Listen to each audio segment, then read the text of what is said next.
Eh bien salut à tous, c'est la vie météo, j'espère que vous allez très bien. On se retrouve en ce dimanche 28 juillet 2024 pour un nouvel épisode des infos du temps.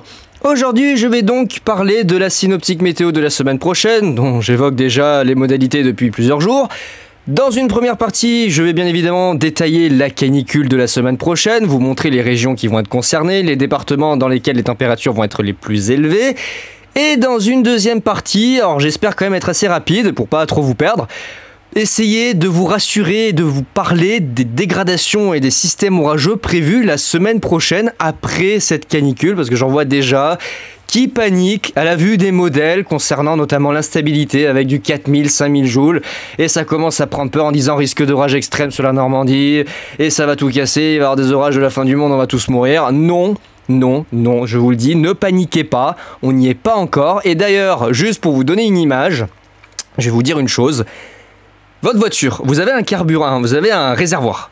Dans ce réservoir, vous avez du carburant. Si vous faites le plein de votre réservoir, vous avez du carburant. Là, c'est la même chose. Vous avez dans votre atmosphère un carburant qui est l'instabilité. Vous avez par exemple 5000 joules de carburant dans votre atmosphère.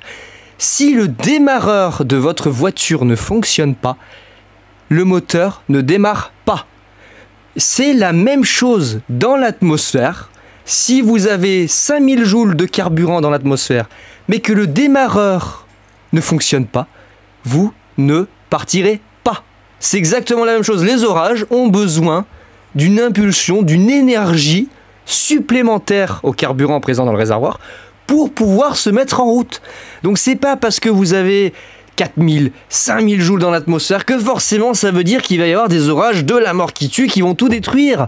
Il faut qu'il y ait quelque chose qui initie les orages, qui initie les départs convectifs. Je le répète encore une fois à chaque fois, s'il n'y a pas les bons paramètres pour faire éclore les orages, ça sert à rien qu'il y ait 5000 joules. Vous aurez que dalle. Donc ne paniquez pas et commencez pas à venir me dire « Oh là là, la Normandie, il va y avoir des orages de la mort qui tuent, on va tous mourir !» Non, on n'y est pas encore. Déjà, les modèles sont complètement en désaccord sur la situation. On ne sait pas où vont éclater les plus gros orages. On ne sait pas quelle va être leur intensité. On n'y est pas encore. J'y reviendrai plus tard. À l'heure actuelle, c'est surtout la canicule dont il faut parler. Les orages, je prendrai le temps de vous faire des analyses ultérieurement, la semaine prochaine au moment voulu, lorsque les modèles réagiront à la situation.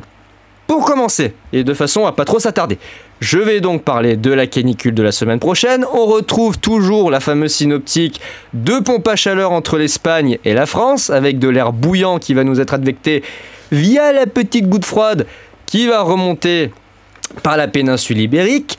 On va avoir un épisode caniculaire heureusement et fortement peu durable, contrairement aux années 2019, 2022 et août 2023, où ouh là là, j'ai tellement chaud que je bégaye.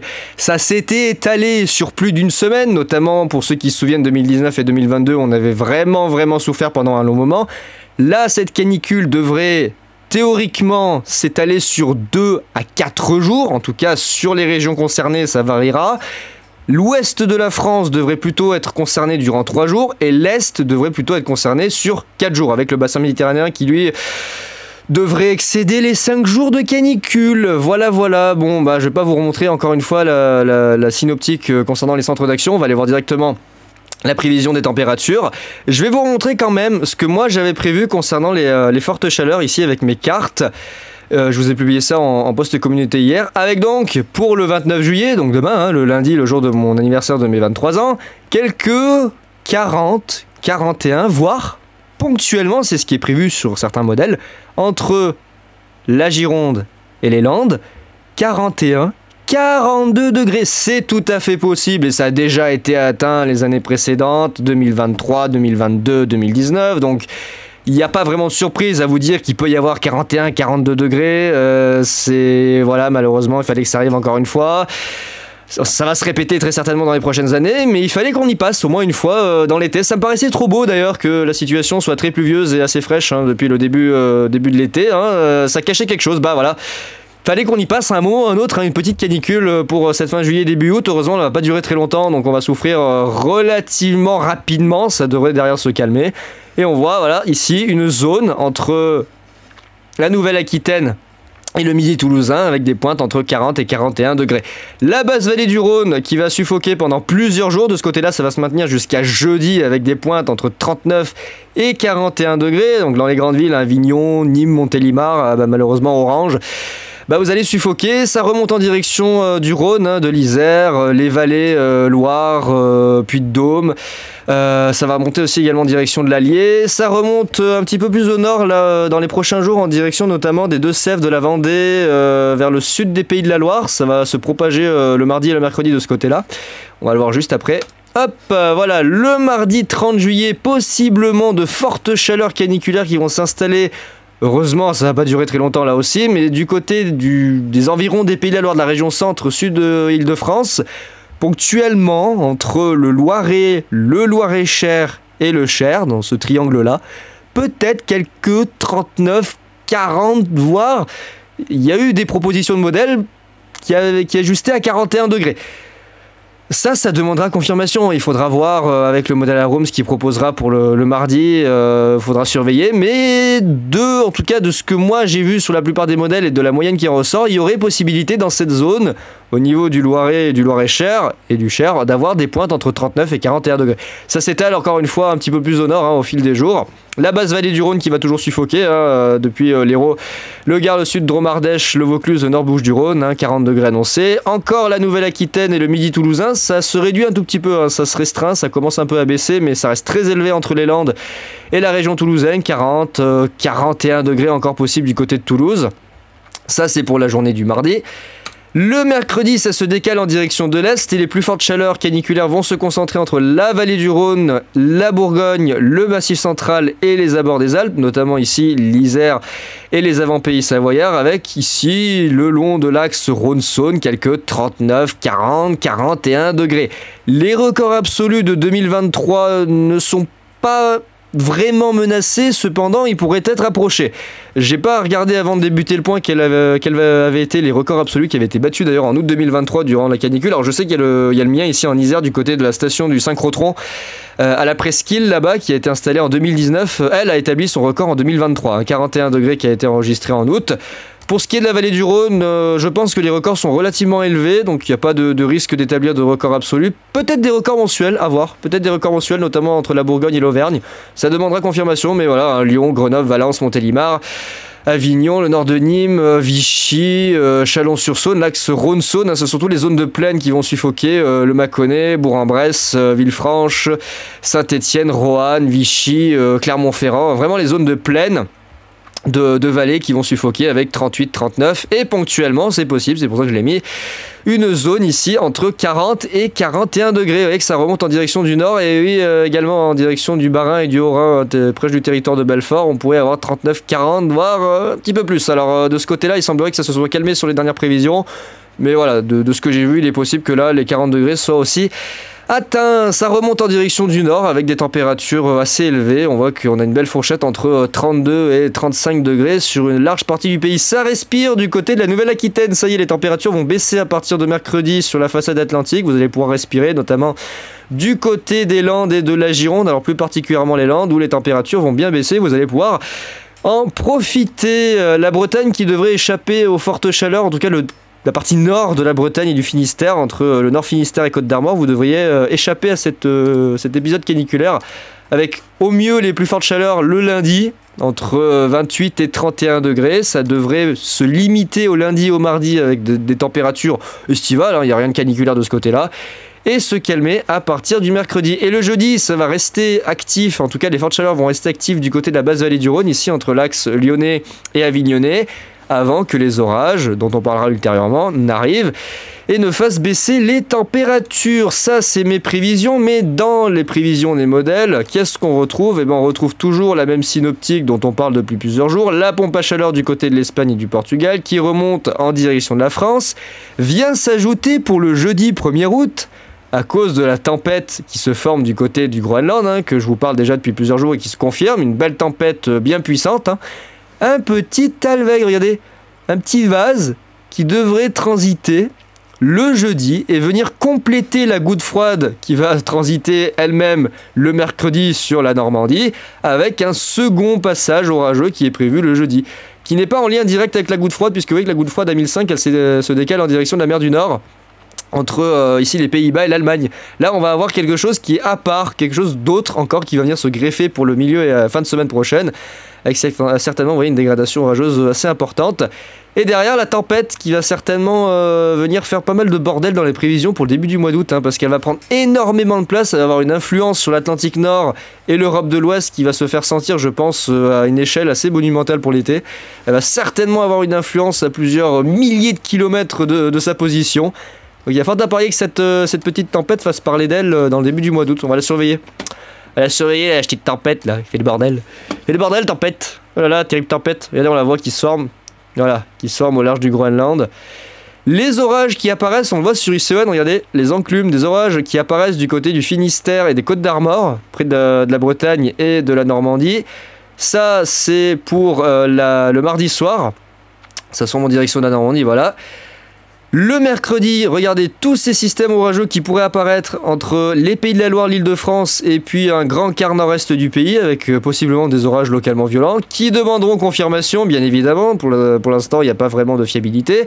La goutte froide s'évacue en direction de l'est et derrière, regardez, hop, le petit Alveg qui arrive, regardez, cette espèce de petit Alveg sournois qui se glisse en lien avec la tempête de l'Atlantique Nord. Et là, regardez. Paf! Regardez cette énorme tache blanche qui apparaît le jeudi soir entre le Massif central et les régions de l'Est. C'est possiblement un système orageux majeur qui pourrait faire son apparition le jeudi sur le centre du pays. Peut-être même on pourrait parler d'un système à grande échelle, MCS, puisque regardez, ça s'étale même en direction du Languedoc. Ça part quasiment du midi toulousain et ça couvre toute la moitié est du pays. Oula, ICON, il voit un truc absolument de l'enfer. Il voit un système orageux, mais alors monumental. Même du côté de l'Allemagne, il voit quelque chose d'absolument énorme. Probablement des systèmes orageux à grande échelle majeure pour mettre fin à cet épisode caniculaire. Du côté de l'Italie aussi. Oh là là, entre la France, l'Allemagne et l'Italie, je pense que même jusque du côté de l'Autriche, je pense qu'on va avoir des systèmes orageux majeurs la semaine prochaine, fin de semaine prochaine et le week-end prochain. Ouh là là là là. Ouh là là, il y a fort à parier que ça donne des choses vraiment... alors à la fois magnifiques pour nous, mais par contre pas très jolies au niveau des dégâts. Ouais, ICON réagit fortement. Et il réagit fortement sur le risque orageux. Oui, oui, oui, oui, oui. Alors, on va pas trop s'attarder sur les orages, je vais quand même plus parler de la canicule. Les orages pour l'instant, c'est pas le sujet principal, on y reviendra ultérieurement. Là, pour demain, le lundi... Reviens là, le lundi, hop, regardez le lundi, des petites pelletées de 40-41 là, regardez, je vais vous mettre les villes du côté de la Nouvelle-Aquitaine, voilà, une belle pelletée de 40-41 degrés sur le bassin aquitain, localement 42, alors je sais plus s'il y en a, ouais c'est voilà, il y en a des 42 degrés, voilà, des 41-42, près de la région bordelaise, je vois même un 43 ici, oh là là, sympa Rome, t'es gentil, un petit 43 degrés, voilà, une pelletée de 41 à 42 qui se balade sur toute la zone, jusque du côté de Cap-Breton, en direction de la région toulousaine, voilà, 41, 42, bon globalement on a 38, 39 avec des 40 un peu partout, et puis ça restera localisé je pense autour des grandes villes, les 40, 41, Castres 41, Albi 41, 41, 40, 41, ça reste a priori essentiellement autour des grandes villes, excepté sur la Nouvelle-Aquitaine où c'est généralisé. Mais du côté de l'Occitanie, de ce que je vois, le modèle arôme est assez précis et voit plutôt des températures élevées près des grandes villes, ce qui est logique, on a les îlots de chaleur urbaine. Là, ça suit la rivière, là d'ailleurs, des 41 qui suivent la rivière, 41, 41... 41, 42, oh là là, puis là on a un 31, là, je sais pas comment c'est possible, mais on a un 31. Ok, d'accord, 41, Brive-la-Gaillarde... Périgueux, 41, voilà des 41 qui se baladent de partout. Bon, on va pas faire le détail de chaque ville qui va avoir 41 degrés. Grosso modo, c'est tout le quart sud-ouest qui va suffoquer, plus le bassin méditerranéen, notamment le Vaucluse, le Gard, le sud de l'Ardèche, le sud de la Drôme et le nord du Vaucluse, avec 40. Localement, 41. Ça, c'est pour le lundi. On va aller voir Arpège pour le mardi. Alors, les modèles français, je vais éviter de les prendre concernant les épisodes orageux, notamment, qui deviennent un petit peu catastrophiques. Je vous l'ai dit en post-communauté, les modèles français commencent un peu à perdre en fiabilité. Le mardi... Ça reste étouffant dans la vallée du Rhône, 40, 41 degrés localement. Du côté du Gard des Bouches-du-Rhône, le long de l'axe Rhône-Saône, 37 à 39 degrés. Ça s'étale en direction du Massif central et au sud de la région centre. On voit vers les Pays de la Loire, voilà, Angers, Le Mans, tout ça, Tours. Des 39 et des 40 en veux-tu en voilà. Ça correspond effectivement à mes prévisions, à mon zonage, hein, où j'avais dit ici au sud de Paris, au nord du Massif central, là, possiblement sur la zone, là, ça correspond, regardez. Ça correspond, le Loir-et-Cher. Là, il y a le Loir-et-Cher. Attendez, si j'arrive bien, attendez, parce que je vois rien du tout, les départements ils sont... si, là il y a le Loir-et-Cher, là il y a le Loiret, et là, si je dis pas de bêtises, il y a le Cher, ou c'est par là. Attendez, parce que je vois absolument rien sur les... je vois pas la forme des départements. Le Loiret, non, le Loiret est là, le Loir-et-Cher est quelque part par là, putain je vois rien, ils sont où les départements? Bref, vous m'avez compris. Nevers, Moulins, là il y a l'Allier, là il y a l'Allier, là il y a la Nièvre, là, il y a le Cher. Là, il y a le Loir-et-Cher. Et là, il y a le Loiret. Voilà, ça y est, je vais y arriver. Putain, j'étais en train de regarder sur la carte parce que je vois que dalle en fait avec les couleurs. On voit pas les limites des départements. Donc oui, effectivement, ça correspond bien à la zone que j'ai mis sur mes cartes hier avec possiblement quelques 40 degrés dans la zone. Donc effectivement, ça correspond bien. Oh là là, qu'il fait chaud dans ma chambre, c'est épouvantable. Ces points météo que je vous fais sont très très durs, sont vraiment très durs et assez épouvantables parce que j'ai l'ordinateur qui génère de la chaleur et puis moi j'ai très très chaud en même temps. Voilà, ça va poursuivre sa petite route en direction du mercredi et du jeudi avec voilà, quelques 38, 39, localement 40 degrés le long de l'axe Rhône-Saône, hein, le Mâconnais, je vous l'avais dit, Villefranche.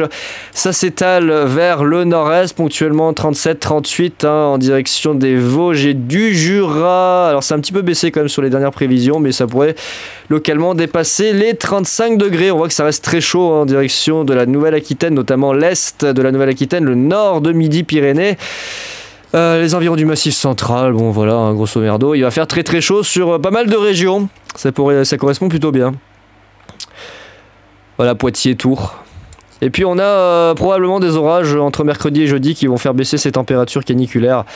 Le jeudi, ça va se maintenir en direction de la vallée du Rhône et du centre-est, avec d'ailleurs une nuit caniculaire tropicale, hein, le 28-29 degrés, localement 30.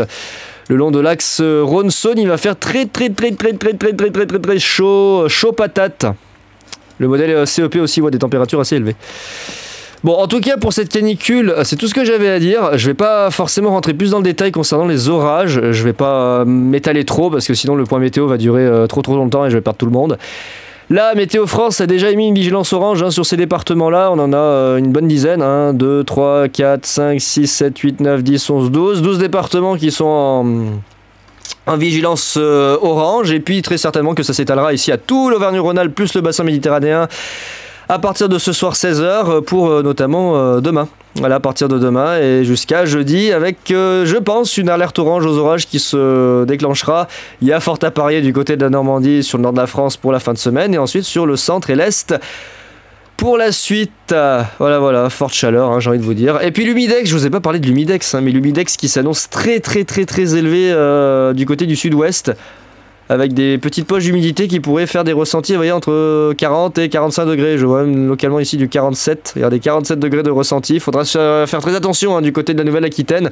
Bon, globalement, sur tout le pays, il faudra faire attention. Hein, mais surtout sur la Nouvelle-Aquitaine, où les ressentis avec le taux d'humidité pourraient approcher les 45 à 47 degrés. Au-delà de 50, c'est danger de mort. En dessous, ça va, c'est encore assez supportable, mais ne sortez pas trop, quoi. Limitez vos déplacements. Vraiment limitez vos déplacements avec un humidex à 47 degrés, quoi. Ça reste très chaud. Très chaud, chaud patate. Je sais plus s'il a l'humidex. Oui, il l'a, arpège l'humidex. Pour le mardi. 40, 44. Putain, j'ai du 46 dans la Nouvelle-Aquitaine. Oh la vache. Ça va, les ressentis sont pas forcément plus élevés que les températures à l'ombre sur le reste du pays, parce qu'on a une humidité qui est relativement faible, hein, du fait qu'on a la cellule anticyclonique pas loin et que la goutte froide est finalement pas si active que ça. Le niveau d'humidité est relativement faible. Ça sèche bien la masse d'air, donc les ressentis sont proches des températures finalement relevées à l'ombre. Légèrement au-dessus, hein, on a toujours quelques degrés de plus. Hein, vous voyez, du côté de Paris, on a des 41 alors qu'il est prévu 35, 36. Donc ça devrait rester supportable de ce côté-là. Heureusement que ça va pas durer très longtemps et que pour la fin de semaine, ça va tout se casser la gueule parce que là, oh là là. Je reparlerai des orages plus tard, hein, sinon le point météo il va durer trop longtemps. Mais je reparlerai des orages plus tard, faudra quand même surveiller la situation. À mon avis, faudra en reparler très certainement le lundi soir pour le mardi. avec des orages localement violents qui vont faire leur retour à la suite de cette canicule. Voilà. Bon bah écoutez les amis, c'est tout ce que j'avais à vous dire concernant cet épisode caniculaire et cet épisode des infos du temps. Je reviendrai bien évidemment sur la situation orageuse de la semaine prochaine. Il faudra approfondir les analyses et puis détailler les modalités de développement des orages, si ça veut bien prendre ou pas. Comme je vous l'ai dit, c'est pas parce que le réservoir est plein de carburant à 5000 joules que forcément le moteur va vouloir démarrer. Il faut que le démarreur fonctionne et que tout ce petit monde se mette en marche correctement. Vous savez, c'est comme une mécanique bien huilée. S'il y a de l'entretien, ça marche très bien. Si ça n'entretient pas, ça marche pas du tout. Bon, écoutez, j'ai plus qu'à vous souhaiter un bon dimanche. Et puis, pour ceux qui sont en vacances, de bonnes vacances. On se retrouve le début de semaine prochaine pour poursuivre les analyses météo. Et sur ce, je vous dis à très vite. Allez, ciao tout le monde.